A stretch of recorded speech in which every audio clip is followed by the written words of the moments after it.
Добрый день, дорогие друзья! Мы очень рады вас приветствовать на нашей онлайн-лекции, посвященной Ленд-лизу. И лекцию вам будет читать американский историк, писатель, двукратный номинант на Пулитцеровскую премию, профессор Дэвид Голдфилд. Также мы хотим выразить огромную благодарность посольству США в Москве за помощь в организации мероприятия и в его проведении.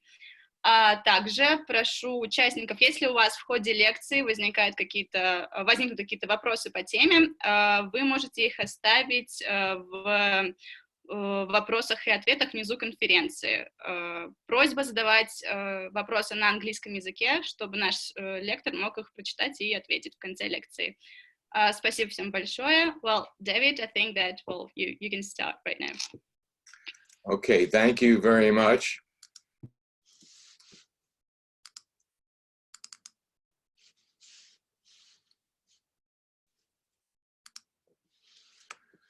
It is a great pleasure for me to be here this afternoon with you.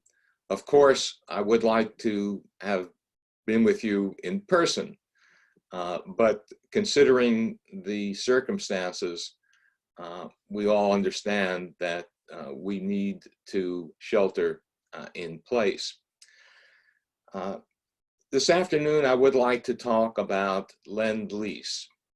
Lend-lease was a very important program that was initiated in the United States before we entered the Second World War, or what you call the Great Patriotic War. And the most important thing in the beginning to understand is that Americans did not want to go to war. Not only did they not want to go to war, they did not want to help anyone who was fighting in a war. That philosophy is known as isolationism. That is, we wanted to isolate ourselves from Europe in the 1930s. And beginning in 1936, the US Congress passed a series of Neutrality Acts, which gave legal status to this idea of isolation. That is, we will not help and provide any war material, any food, anything to belligerents, that is, those countries that are engaged in combat. And of course, by 1936, Italy and Germany and the Empire of Japan were all on the march and securing territories that had questionable freedom to choose their own futures. Why was America so isolationist in the 1930s? And history played a major role. We entered World War I on a series of what today we call fake news. That is, British propaganda spreading untrue stories about what the German army was doing in Europe inflamed American opinion, American public opinion in 1915, 1916, that led to our eventual entrance into World War I. Let me give you a personal example. I wasn't alive during World War I, but let me give you a personal example because it affected my family. My father and grandfather and grandmother left Russia in the midst of the Bolshevik Revolution in 1917. My great-grandfather managed the Tsar's timberlands in a part of what is now Ukraine. And so Bolsheviks came to power. They had to leave Russia, and they settled in Belgium. And a part of the British propaganda was that German troops, when they invaded Belgium on their way to invading France, had murdered babies. That is, they had taken bayonets and stabbed babies wherever they were. It was a very strange idea, but it left a great impression on the American public. And I remember my father and grandmother and grandparents telling me this, because they went from Russia to Belgium. They settled in Antwerp, Belgium. And my father came from a family of 9 children, and there were babies when the Germans came in. And they had never heard of this. And they asked their Belgian neighbors, did this happen? No. And we know now that that was total fiction. And there was a series of incidents that the British deployed in American media to turn American public opinion decidedly against Germany during World War I. And we entered World War I, and as we all know, the outcome of World War I basically led to World War II. So that is the background for why Americans wanted to stay out. They wanted to stay out of Europe. They wanted to stay out of what became the Second World War. So let us take a look at some of the advertisement. Some would call it propaganda, but it was. But these were common beliefs of Americans during the 1930s.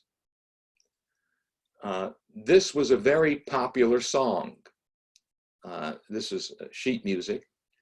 And the song was, "I didn't raise my boy to be a soldier." And you see here on the cover of the music, you see a mother embracing her son, and above them there people, soldiers are fighting and dying and shooting, and she wants to protect her young son from war. And there was an organization that was formed in America. The organization was called America First. And America First meant exactly what it said. When you consider helping other countries, always ask yourself, is this good for us?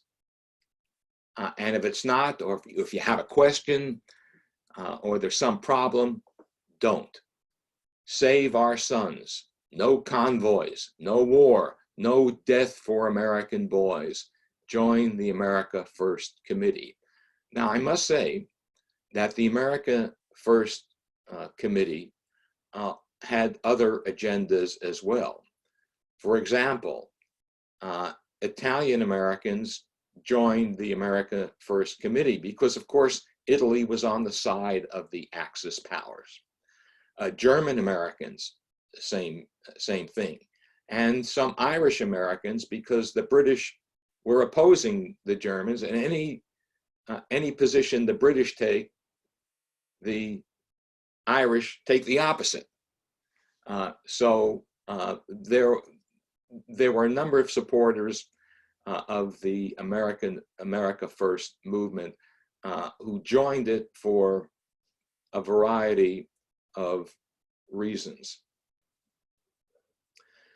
But President Roosevelt and many others in political leadership in the 1930s, and many Americans too, believed that eventually Americans would be drawn into this war. And it was possible that when we were drawn into this war, it might be too late to save civilization. So, in 1939, I mentioned the Neutrality Acts. Now a new Neutrality Act was passed that allowed the US to sell weapons to countries at war, meaning primarily at the time Great Britain and France. Now, there were stipulations in that plan. That is, these countries, they had to pay cash. This wasn't a loan. They had to pay cash, and they had to carry these weapons on their own ships. There would be no American ships involved. And the committees that led this cash and carry policy sent postcards to Americans, and you can see one here. It says, "Help the Allies now to win, so our men will never be necessary." Cash and carry. So the argument was, yeah, we agree, we don't want to go to war. We don't want American boys over in Europe. In order for that to happen, we need to help the British and the French. But of course, this policy, cash and carry, generated considerable opposition.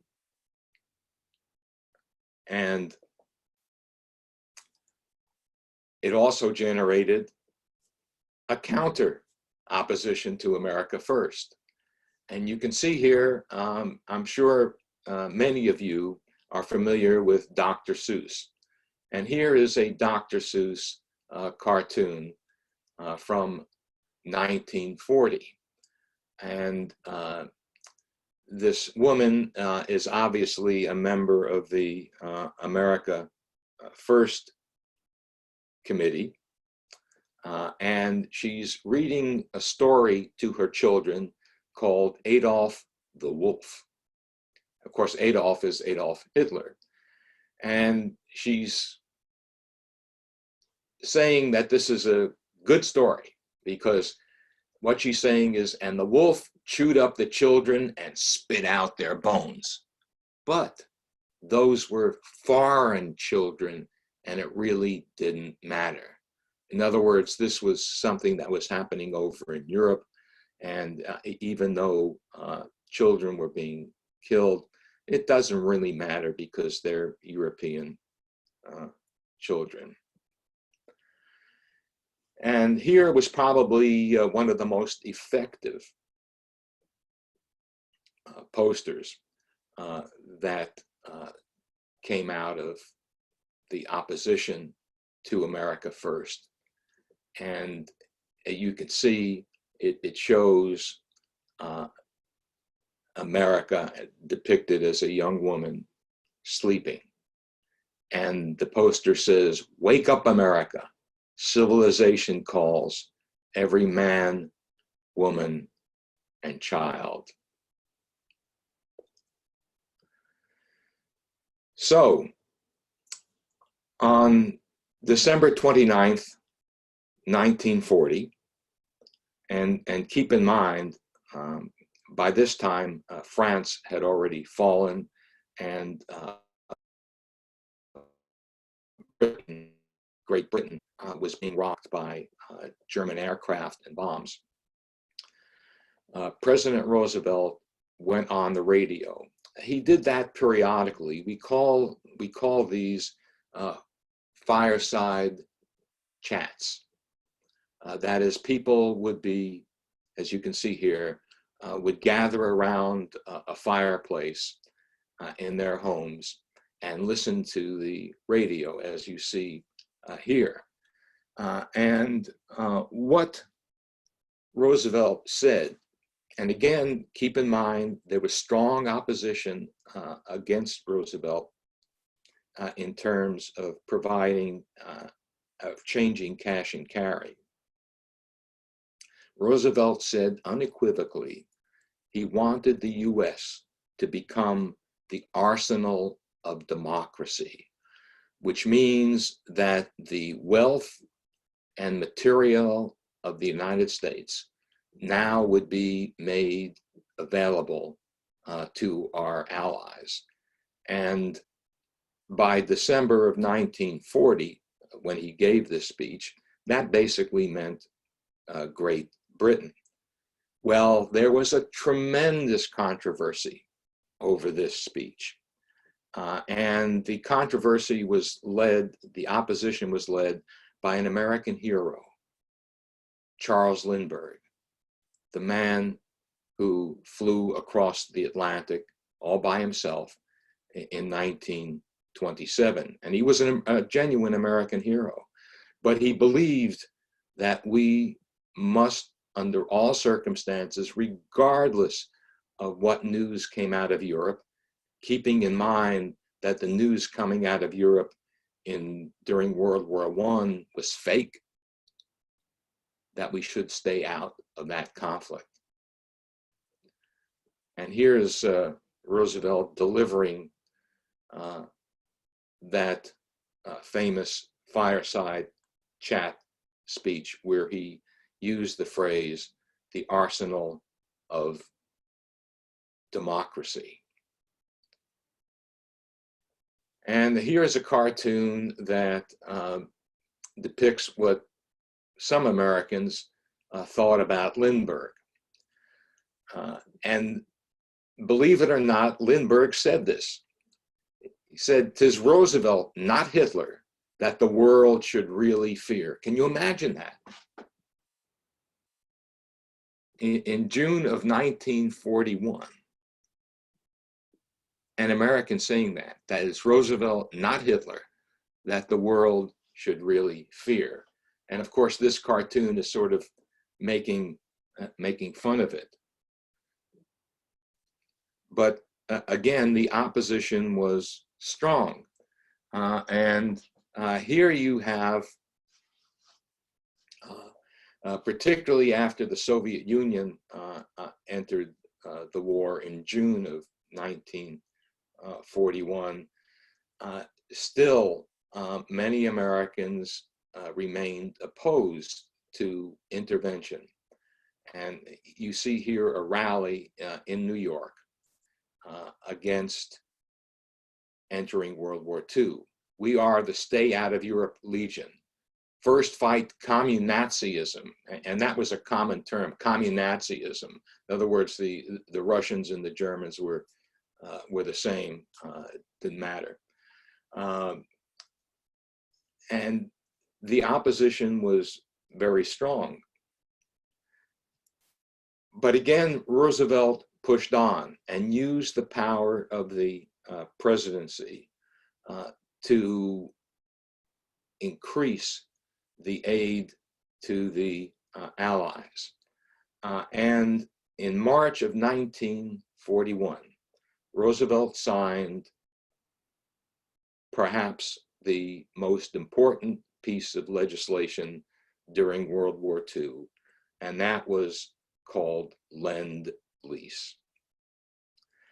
And Lend-Lease stated that the US government would lend or lease, rather than sell, war supplies to any nation deemed vital to the defense of the United States. Under this policy, the US was able to supply military aid to its foreign allies during World War II, while still remaining officially neutral in the conflict. Most importantly, most immediately, the Lend-Lease Act enabled a struggling Great Britain to continue fighting against Germany virtually on its own until the Soviet Union entered the war in June of 1941. Now, to justify this to the American public, the US Secretary of War, Henry Stimson, said the following: "We are buying, not lending. We are buying our own security while we prepare. By our delay during the past 6 years, while Germany was preparing, we find ourselves unprepared and unarmed, facing a thoroughly prepared and armed potential enemy." Well, our Lend-Lease program expanded suddenly in June of 1941. This is a picture of the Wehrmacht, the German army, invading Russia on June 22nd, 1941. And almost immediately, President Roosevelt declared that the Soviet Union was eligible for Lend-Lease. And this is what Joseph Stalin wrote to Roosevelt at the time. And I'll quote from Stalin: "Your decision, Mr. President, to give the Soviet Union an interest-free credit of $1 billion. And remember, this is 1941, $1 billion, a lot of money. $1 billion in the form of materiel, supplies, and raw materials has been accepted by the Soviet government with heartfelt gratitude as urgent aid to the Soviet Union in its enormous and difficult fight against the common enemy, bloodthirsty Hitlerism." So by August of 1941, American goods were already being sent to Russia. Unfortunately, the Germans knew this too, obviously, and we suffered great losses. During the war, German submarines and torpedoes sank about 80 cargo ships bound for the Soviet Union. But that meant a number of cargo ships did get through. And in fact, more than 14,000 US airplanes were given to the Soviet Union in the course of the war. Russia also received 44,000 American Jeeps, 375,000 trucks, 8,000 tractors, 12,000 tanks, 1.5 million blankets, and very important, 331,000 liters of alcohol. Also cotton and petroleum products, oil, gas, and equally, if not more important, almost 5 million tons of food supplies made their way into the Soviet Union. Eventually, when you add that all up, about $11 billion in war material was sent to the Soviet Union under Lend-Lease. Now, about 70% of the aid reached the Soviet Union via the Persian Gulf through Iran, and the remainder went across the Pacific, usually from Alaska to Vladivostok, and a third route was across the North Atlantic to Murmansk. But this was a very dangerous route because of German submarines. Now, although the Soviet Union didn't officially recognize the importance of Lend-Lease, Joseph Stalin knew how important it was. In 1945, at the Yalta Conference, Stalin said, Lend-Lease is one of Franklin Roosevelt's most remarkable and vital achievements in the formation of the anti-Hitler alliance.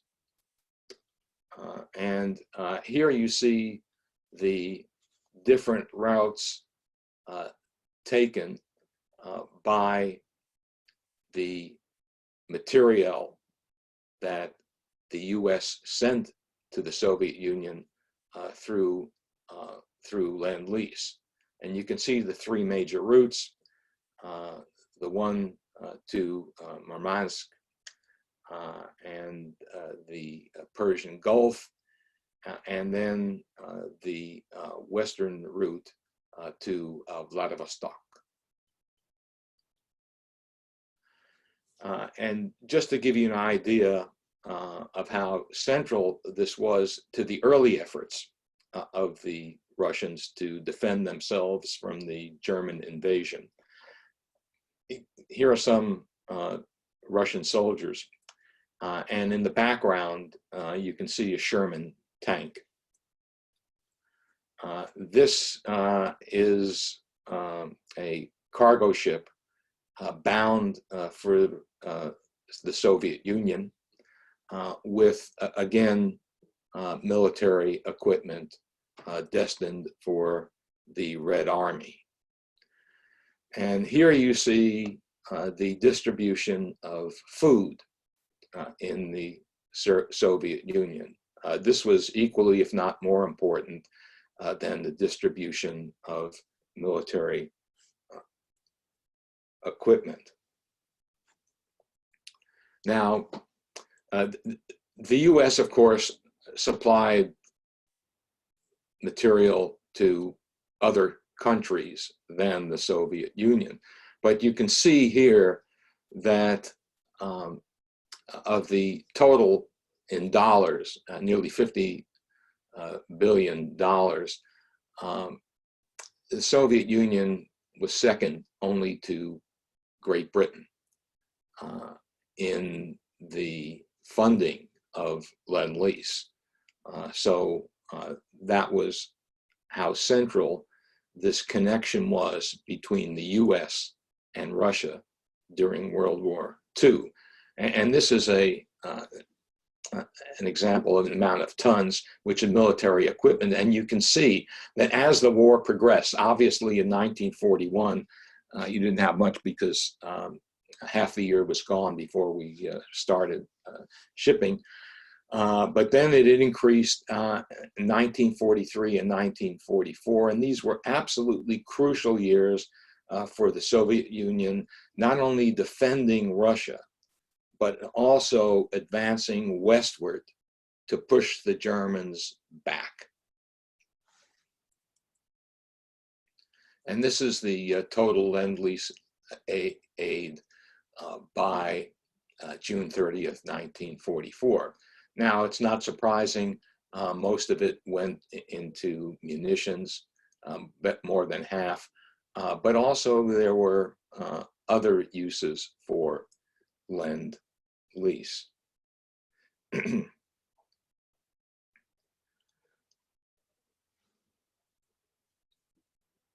Now, by late 1944, and particularly early 1945, American troops were advancing east. Soviet troops were advancing west.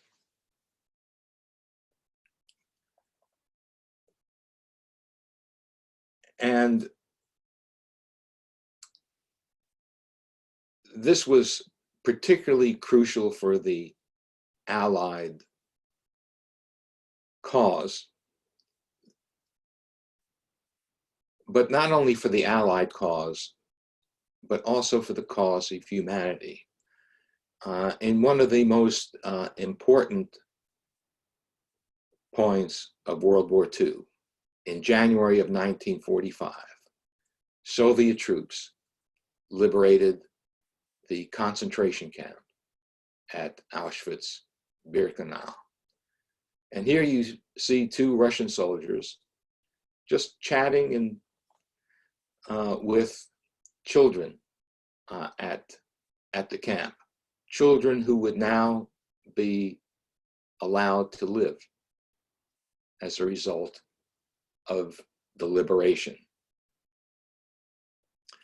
And finally, the two armies met on the Elbe River, and you can see here they're both rather happy.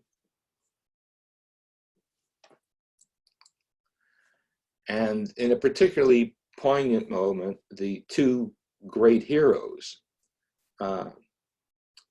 of World War II, the two great military heroes of World War II, Marshal Zhukov on the right and General Dwight D. Eisenhower on the left, greeting each other. This is what Marshal Zhukov had to say after the war. It can't be denied that the Americans gave us so many goods without which we wouldn't have been able to form our reserves and continue the war. We didn't have explosives, gunpowder. We didn't have anything to charge our rifle cartridges with. The Americans really saved us with their gunpowder and explosives. And how much sheet steel they gave us. How could we have produced our tanks without American steel? Without American trucks, we wouldn't have had anything to pull our artillery with.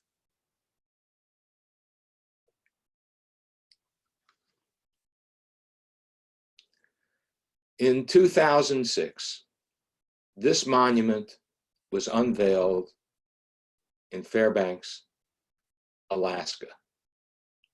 Of course, Alaska was the point at which many of the Lend-Lease war materials left the US for Vladivostok.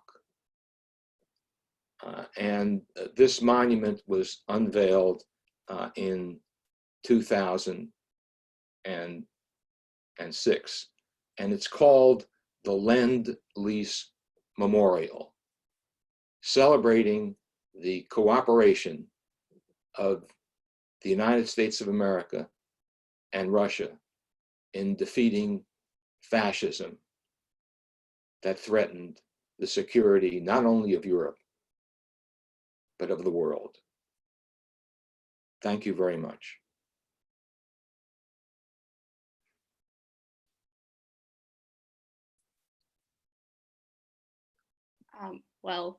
Thank you, David. And we have some questions. Well, can you see them? Okay. Let me see. Were there any technologies the U.S. shared with the Soviet Union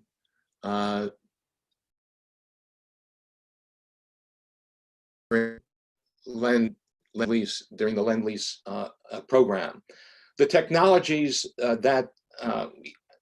the general answer is yes, lots of technologies, because this was equipment that obviously was not made in Russia.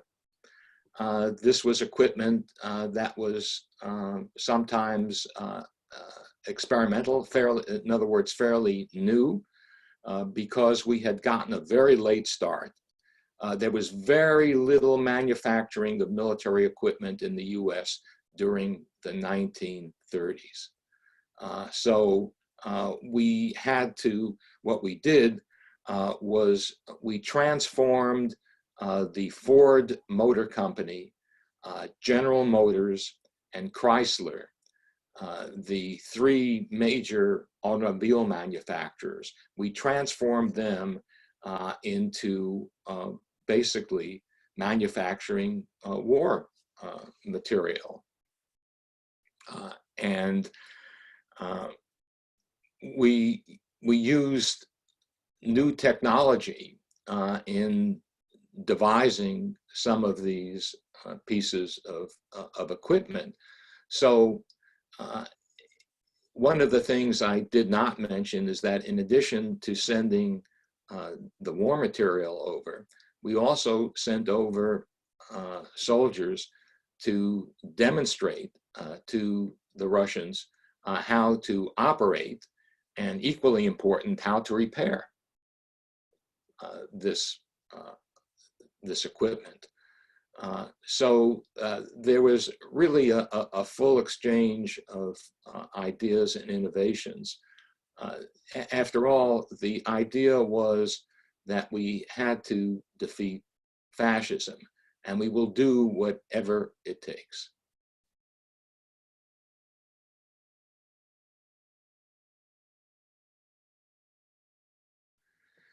Okay, the question is, can you tell us anything about the Alaska Highway, importance for Lend-Lease?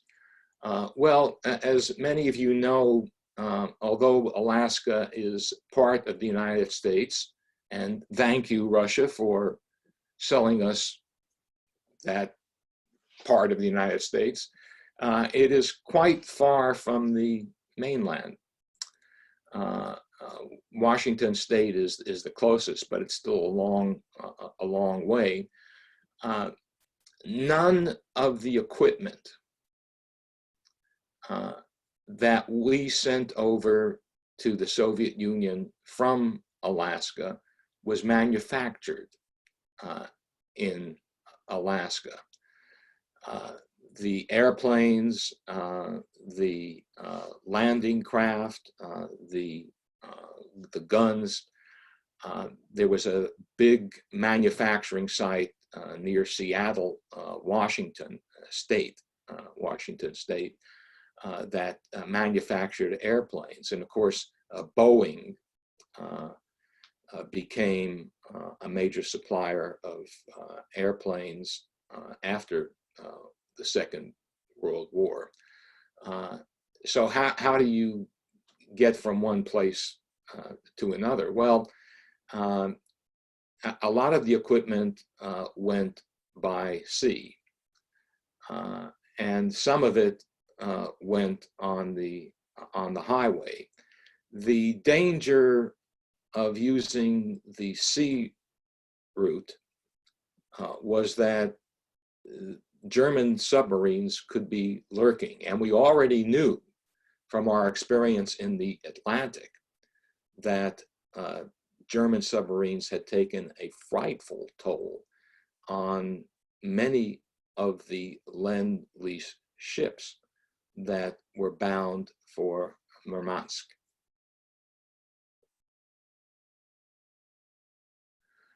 Okay, next question. Your opinion, what was the most important technology for the Russians? I don't think the importance was in technology so much as just the equipment. My sense of it is, from my study of Lend-Lease, is that the great contribution of Lend-Lease to Russia was time.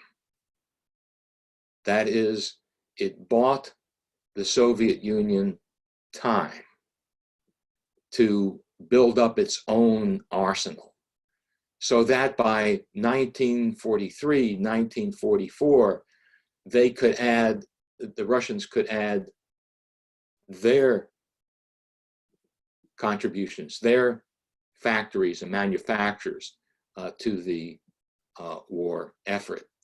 And in the meantime, while the Russians were doing that, we could ensure that the Russian people wouldn't starve, that they would have food.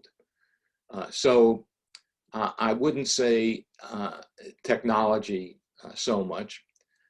Yes, they definitely helped the Soviet Union improve some of their military equipment. But the fact was, and I'll go back to this point again, the fact was that what we were most interested in is defeating Adolf Hitler. That was the objective.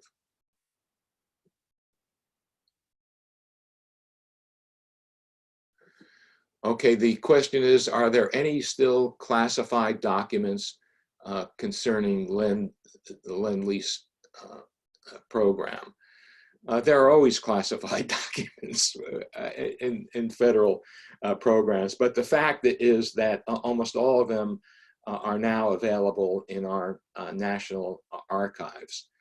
So can look at them. And in fact, in preparing for this program, what I did was to take advantage of those available documents. I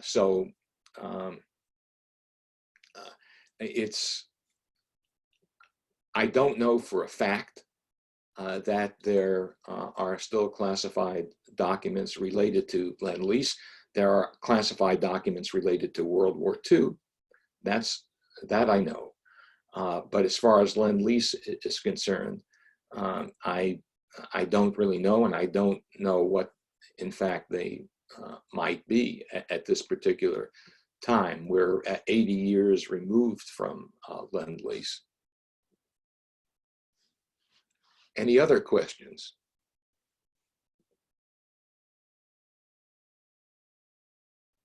Well, David, there are some more questions in like the Q&A section. Can you see them?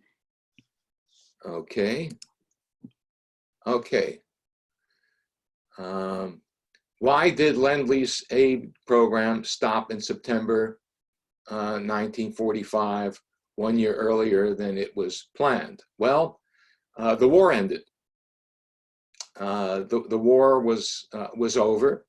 That of course is the main reason. The second reason is that by September 1945, there was growing friction between the U.S. and the Soviet Union, not about Lend-Lease, but about Europe in general and who would control which parts of Europe.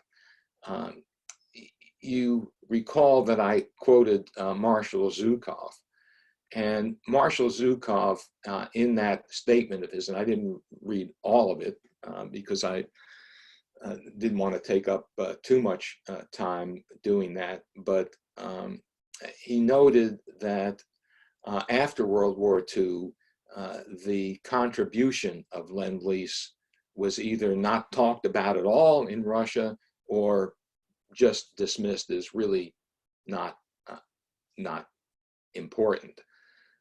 So U.S.-Soviet relations deteriorated pretty fast after May 1945. And there were all sorts of rumors, again, fake news, as it turns out. One rumor was that the Soviet Union was providing military aid to Japan, which is ridiculous.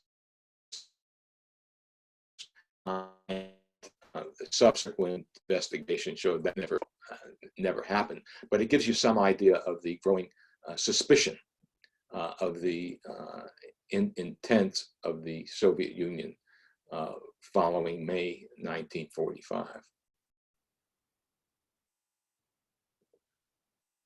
Okay. Mentioned that Lend-lease aid reached the Soviet Union via 3 routes: the Arctic convoys, the Persian Current, and the Pacific route. Did you watch the Russian movie Convoy PQ-17 about the Arctic route via Alaska? I haven't, and I will definitely do that now that you've mentioned it. Okay, Dimitri asks, Americans considered communism as dangerous as fascism. Why didn't they let them eat each other? Why did they decide helping Russia? What is your opinion? Well, that is a really good question. And it's a question that my students often, when I talk about World War II and Lend-lease in particular, it's a question they often come up with. One answer is the enemy of my enemy is a friend. Germany declared war on the US. The Soviet Union did not. Japan declared war on the US. The Soviet Union did not.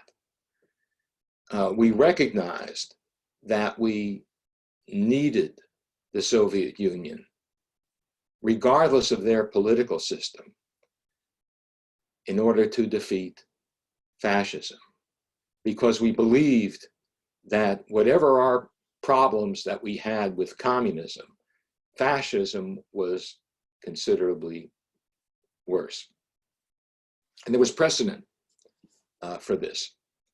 Our American Civil War, 1861, 1865.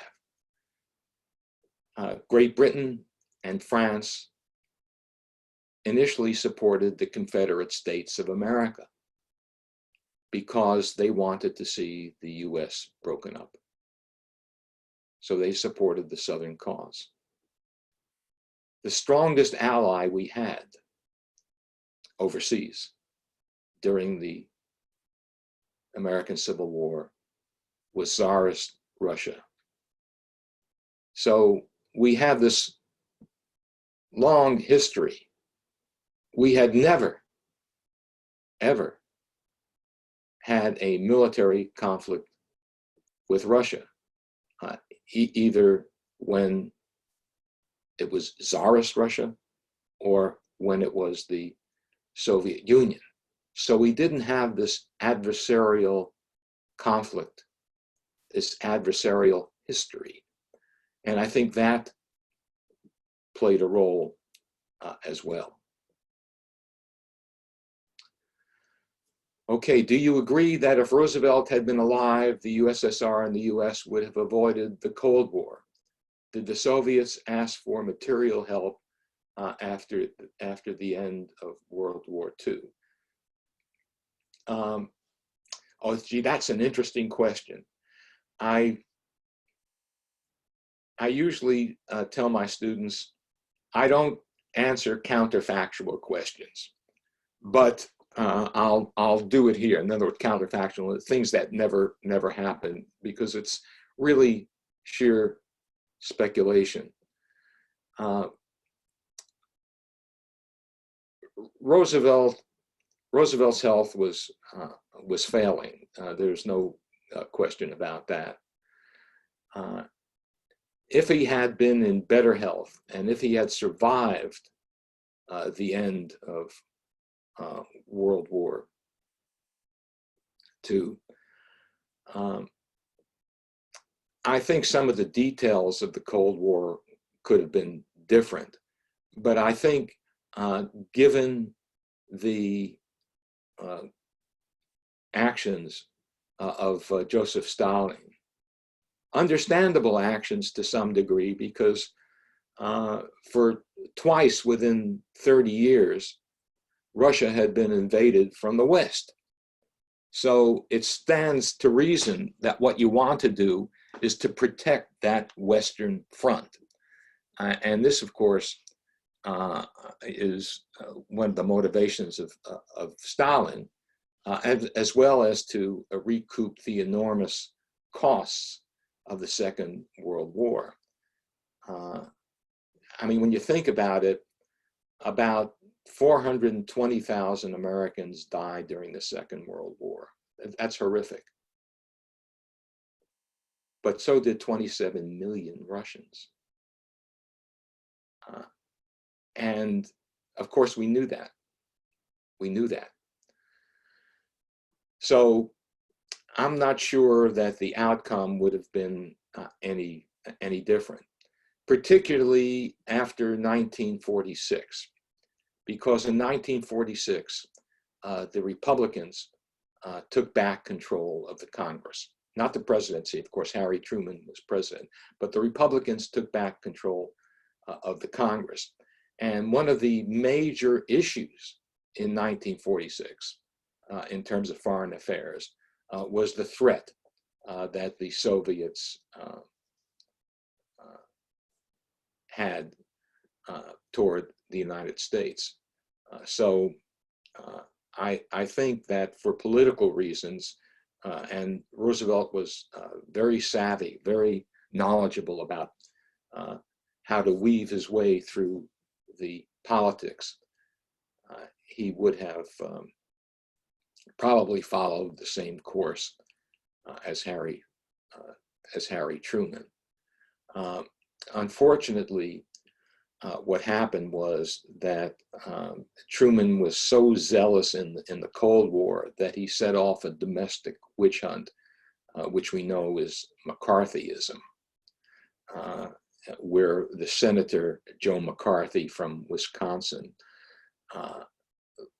alleged that many of America's institutions and organizations were infiltrated by communists, particularly the armed forces. I know this from a personal standpoint because my father, who was a U.S. Navy career officer, was called to testify before McCarthy's committee in 1952.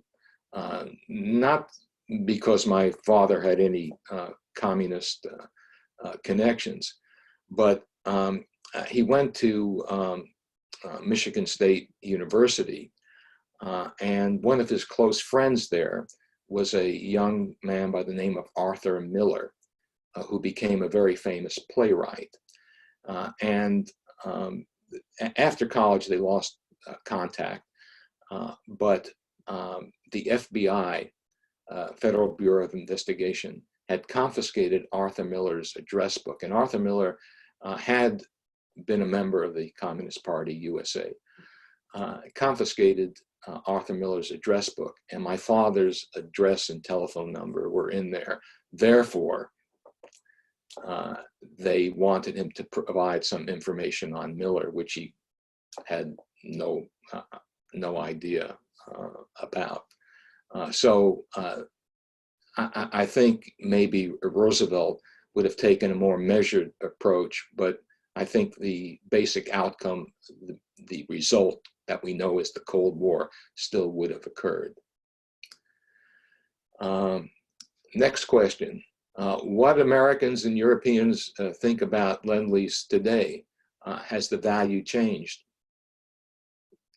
Well, to be blunt about it, Americans don't think about Lend-Lease. As far as Europeans, I'm not sure what they think about it. I know my colleagues in Germany don't think much of it, but I think the British really appreciate it because it really helped the British a great deal. They were broke. They were totally broke. They were this close, being conquered by the Third Reich and German forces. But even then, I mean, it's a key element in the study of the Second World War in Great Britain.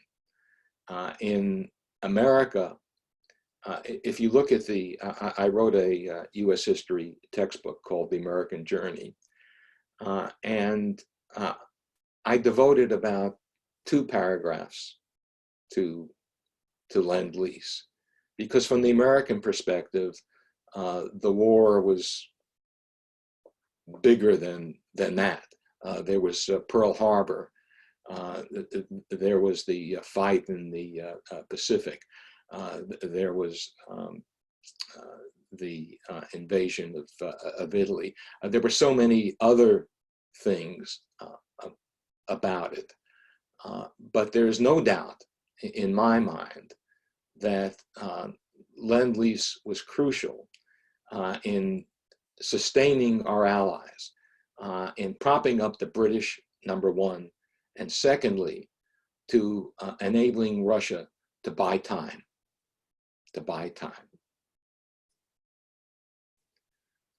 Okay, next question. And by the way, if any of you want to have a follow-up to your questions, just please feel free to let me know. How payments from the USSR to the USA were required: dollars, cash, gold. What about 30% of the aid which disappeared into the ocean? Does modern Russia have any debts? No, modern Russia does not have any debts. By 2001, all of the debts related to Lend-Lease for the Soviet Union were paid off. There was, however, a break in the payment in the 1970s and 80s. In 1972, Congress passed the Jackson-Vanik Amendment. And the Jackson-Vanik Amendment said that the Soviet Union had to allow Jewish citizens to freely emigrate out of the Soviet Union, whether it was to Germany, the US, or Israel. And at the time, the Soviet Union was making it difficult, if not impossible, for Jewish citizens in Russia to do that. And at that point, the Soviets stopped paying. But when Boris Yeltsin came in the early 1990s, these payments resumed, and as I mentioned, they were all paid off by 2001. The British paid off too. The only country that did not pay off, and this is not going to come as a surprise, the only country that didn't pay off was France. We said, okay, guys, if this is going to break you, and we didn't really give that much money to France in terms of materials to France, because France was out of the war pretty early, as you know. But the terms of our deal with the Soviet Union were met. Okay. Let me see, I'm scrolling down here.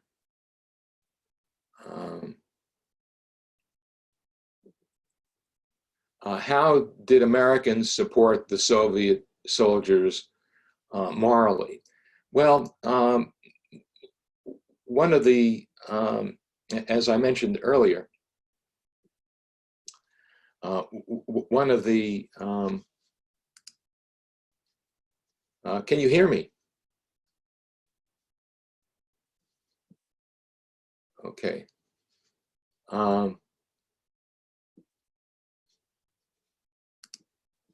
Okay. How did the ordinary people of the USA react to the how did the ordinary people of the USA react to the Lend-Lease Act? Oh, they were very much in favor of it.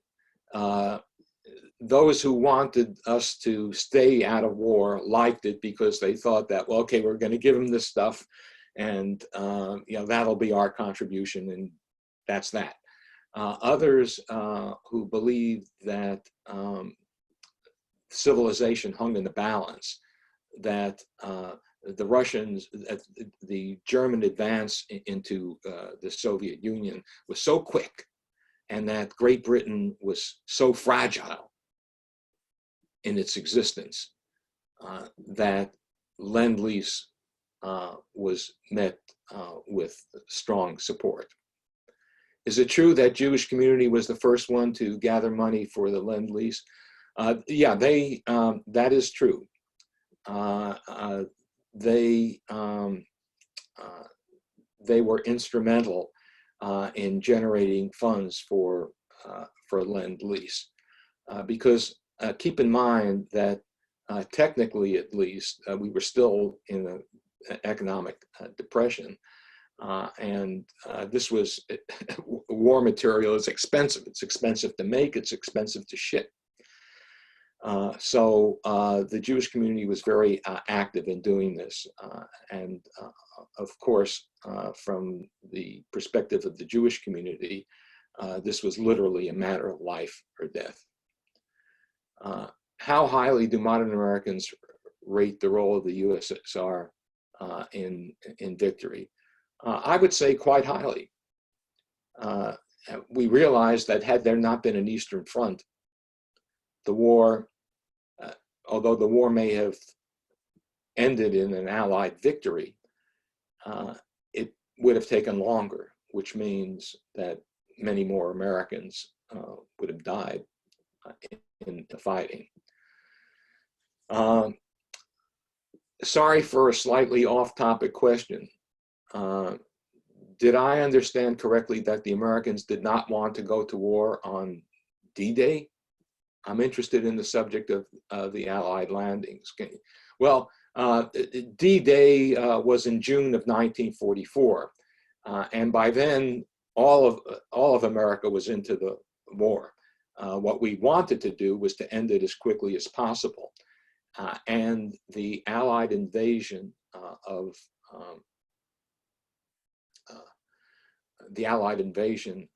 France, many believed was the beginning of the end. Okay, did the USA supply Lend-Lease goods to Asian countries? Yes, we supplied aid to China. What did Americans think about Lend-Lease after the war? Well, they thought very well. In fact, many more Americans knew about it after the war than know about it now. The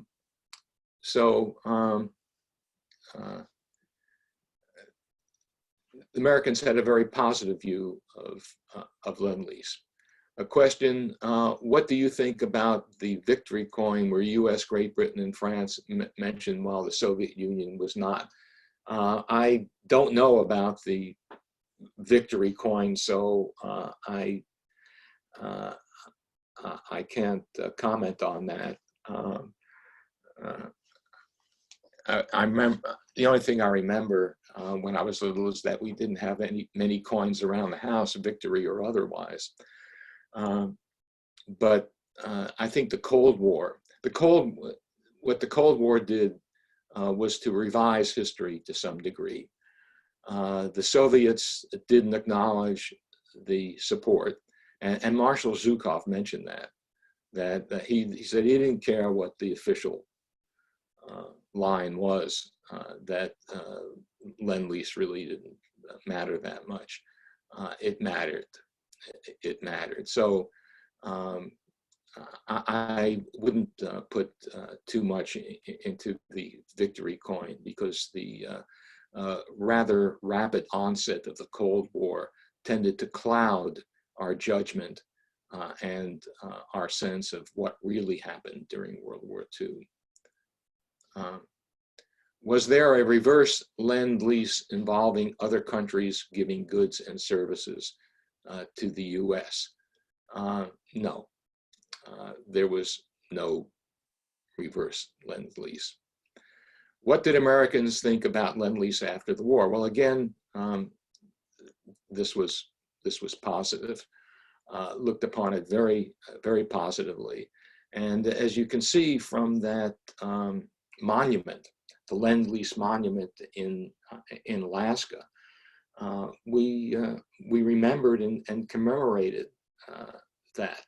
I would say that the vast majority of the American people have no idea there's such a thing as a Lend-Lease monument, but it is. It exists, and it is a reflection of how important that program was, not only for the Soviet Union, but also for America.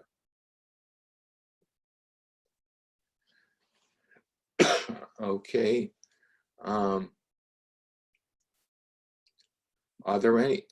Okay. Если у кого-то еще есть вопросы, вы их также можете задавать. Okay, we did have another question. Did Americans partly help themselves with supporting own economic thought, producing goods and giving jobs? Yeah, great point. Great point. This was one of the arguments that President Roosevelt made. He said, look, we're going to manufacture a lot of military equipment. This is going to put people to work. And we had not yet come out of the Great Depression.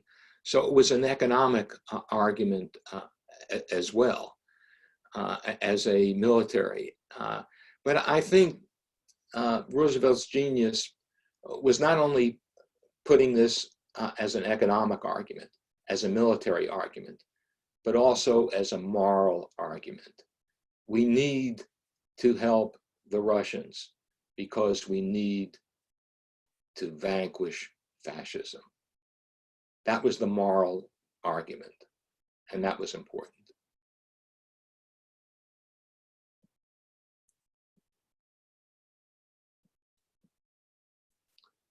Any other questions?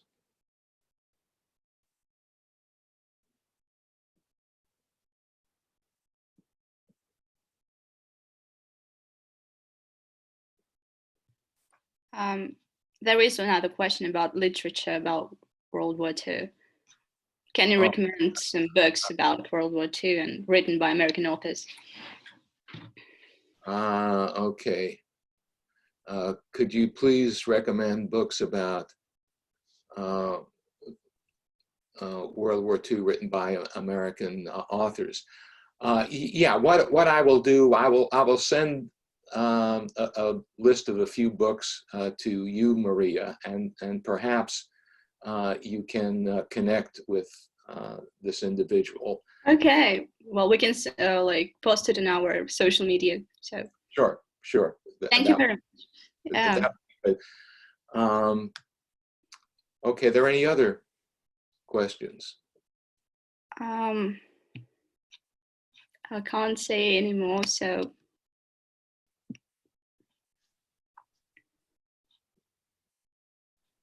Okay. Well, I think like we're done with them because there are no more questions as far as I can see here. Oh no, here's another one.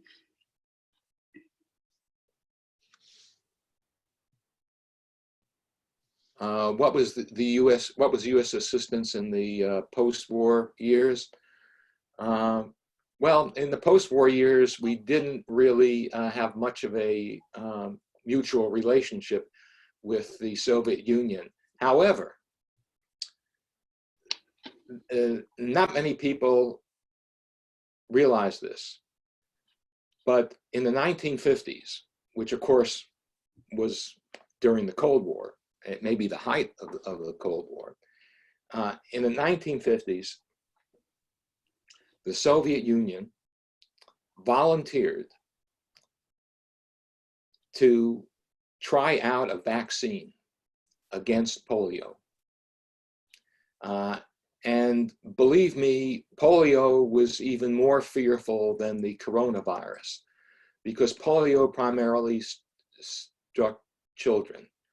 And it wasn't just this hitting poor children or children in a certain area, all children. And a Russian American by the name of Albert Sabin had connections in Moscow. And Moscow scientists convinced the Soviet government to try out the vaccine on 1 million Russian school children. Because our government said, hey, you're not going to try out an unproved vaccine on kids here in the US. I mean, because we needed it fast, like we need the coronavirus vaccine fast. We needed it fast, but we couldn't get permission to try it out on human beings, let alone children. But the Soviet Union said, you know, we're in the same position. We have a polio epidemic too. Why don't we try it out? And the trial was so successful that the Sabin vaccine became the primary vaccine against polio in the United States from the late 50s to this very day. And we owe that to the cooperation of the Soviet Union in these trials.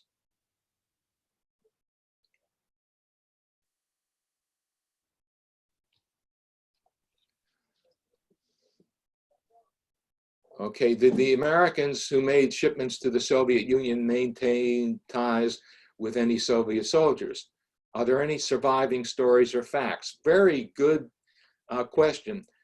In our national archives in Washington, D.C., there are letters and telegrams going back and forth.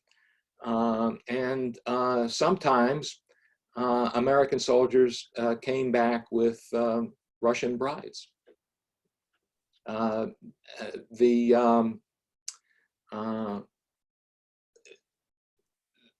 The relationships lasted not a very long time, primarily because there were suspicions.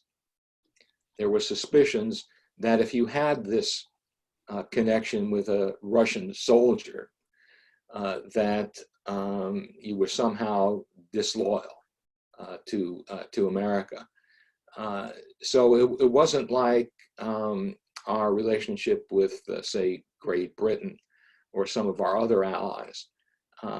It was a connection that did not survive very long after the Second World War.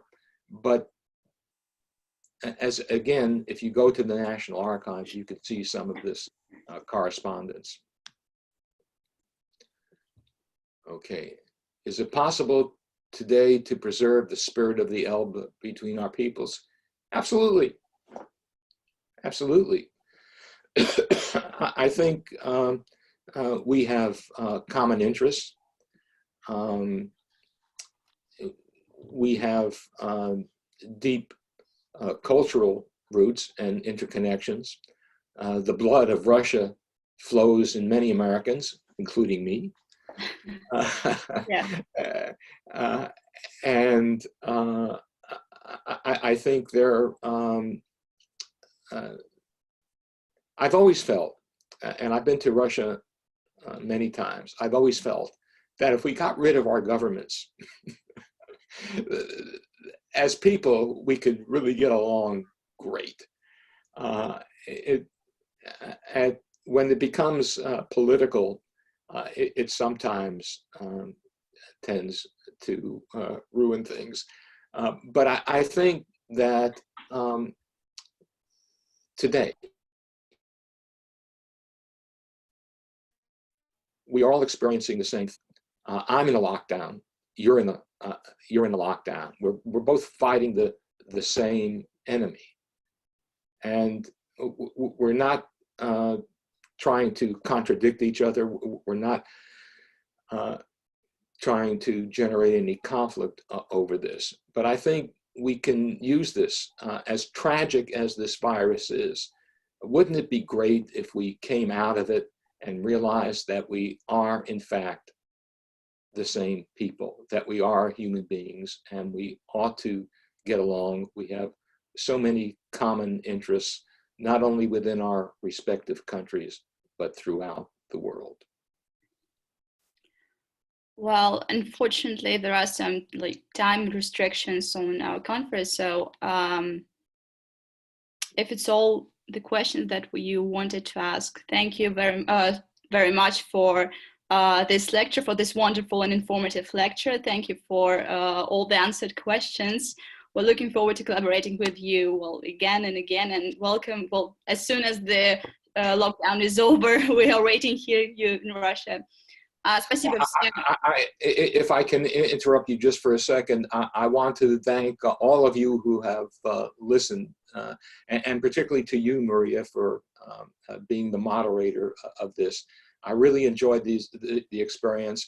While it's not as good, say, as a face-to-face, in-person program, I think that, at least for my part, it was enjoyable. Well, we enjoyed it as well. Спасибо всем нашим участникам и всем людям, которые посмотрели нашу лекцию. Мы обязательно будем организовывать их еще дальше с интересными спикерами. И вот. Спасибо всем за просмотр. Thank you. Спасибо.